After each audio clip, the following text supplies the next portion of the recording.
Suatu hari ketika Rasulullah menyaksikan sesuatu yang menyenangkan dan berkenan di hati Rasul dari sangat, Rasul pun mengucapkan doa yang makbul.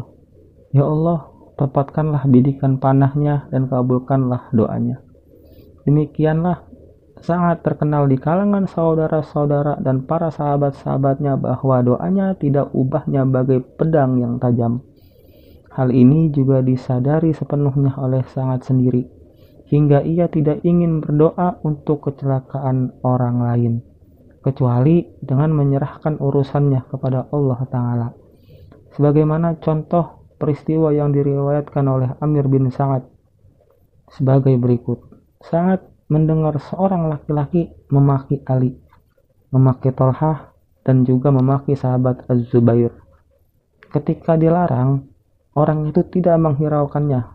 Meski demikian, Sa'ad hanya berkata, walau begitu saya doakan kamu kepada Allah. Orang itu menjawab, rupanya kamu hendak menakut-nakuti aku, seolah-olah kamu seorang nabi. Sa'ad pun pergi berwudu dan sholat 2 rakaat. Setelah itu ia mengangkat kedua tangan dan berdoa, ya Allah, bila menurut ilmumu orang ini telah memaki segolongan orang yang telah mendapatkan kebaikan darimu, dan tindakan itu mengundang murkamu, maka jadikanlah hal itu sebagai petanda dan suatu pelajaran. Tidak lama setelah itu, tiba-tiba dari salah satu perkarangan rumah muncul seekor unta liar, dan tanpa dapat dibendung masuk ke dalam lingkungan orang banyak seolah-olah mencari seseorang.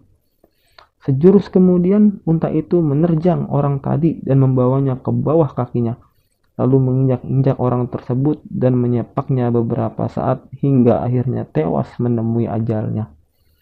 Kenyataan ini mengungkapkan kebeningan jiwanya sangat, kebenaran iman, dan keikhlasannya yang mendalam. Demikian juga jiwanya adalah jiwa merdeka, keyakinannya keras membaca, dan keikhlasannya tidak ternoda. Untuk menopang ketakwaannya, ia selalu memakan hal-hal yang halal dan menolak dengan keras setiap dirham yang mengandung subhat, mengandung perkara yang tidak jelas halal dan haramnya. Pada masa-masa akhir kehidupan Sa'ad, ia termasuk kalangan muslim yang kaya dan berharta. Waktu wafat, Sa'ad meninggalkan kekayaan yang tidak sedikit. Akan tetapi, kalau biasanya harta banyak dan harta halal itu jarang sekali dapat terhimpun, tapi di tangan Sa'ad hal itu bisa terwujud. Ia dilimpahi harta yang begitu banyak, yang baik dan yang halal sekaligus. Di samping itu, ia dapat dijadikan seorang maha guru dalam soal membersihkan harta, dan kemampuannya dalam mengumpulkan harta dari barang bersih lagi halal. Ketika haji wada, Sa'ad ikut bersama Rasulullah Shallallahu Alaihi Wasallam. Kebetulan ia jatuh sakit dan Rasul datang menjenguknya. Saat bertanya kepada Rasul, wahai Rasul, saya ini orang yang banyak harta dan ahli warisku hanya seorang putri saja. Bolehkah saya menyedekahkan 2/3 hartaku? Kalau kata Rasul, tidak. Saat berkata lagi, bagaimana kalau setengahnya? Rasul menjawab lagi, jangan. Saat kembali berkata lagi, bagaimana kalau sepertiganya?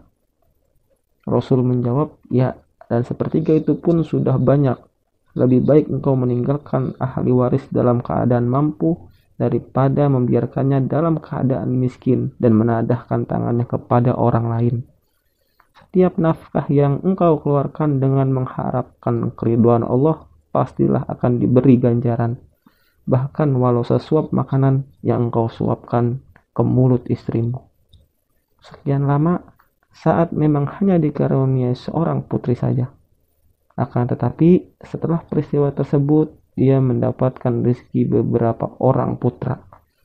Karena takutnya kepada Allah, Sa'ad sering menangis jika ia mendengar Rasulullah Shallallahu Alaihi Wasallam berpidato dan menasihati umat. Air matanya bercucuran hingga hampir-hampir memenuhi pangkuannya. Ia adalah seorang sahabat yang diberi nikmat taufik dan diterima ibadahnya. Suatu hari ketika Rasulullah sedang duduk-duduk bersama para sahabatnya, tiba-tiba beliau menatap dan menajamkan pandangannya ke arah ufuk bagai seseorang yang sedang menunggu bisikan atau kata-kata rahasia. Kemudian Rasul menoleh kepada para sahabat-sahabatnya dan bersabda, "Sekarang akan muncul di hadapan kalian seorang penduduk surga." Para sahabat pun melongo ke kiri, ke kanan, dan ke setiap arah untuk melihat siapakah kiranya orang yang berbahagia dan beruntung mendapatkan taufik dan karunia itu. Tidak lama setelah itu, Sa'ad bin Abu Waqqas muncul di hadapan mereka. Setelah itu, Abdullah bin Amr bin Aus selalu membuntutinya dan memohon dengan sangat agar menunjukkan kepadanya jenis ibadah dan amalan untuk mendekatkan diri kepada Allah, yang menyebabkannya berhak menerima ganjaran dan kabar gembira seperti dirinya. Sa'ad menjawab, "Tak lebih daripada amal ibadah yang biasa kita kerjakan. Hanya saja, aku tidak pernah menaruh dendam atau niat jahat terhadap seorang pun di antara kaum muslimin. Itulah dia, singa yang menyembunyikan kukunya." Seperti yang diungkapkan oleh Abdurrahman bin Auf. Itulah tokoh yang dipilih oleh Umar untuk memimpin pertempuran Qadasiyah yang dahsyat.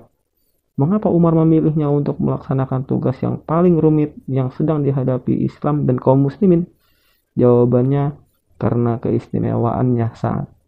Karena keistimewaannya terpampang jelas di hadapan Amirul Mukminin.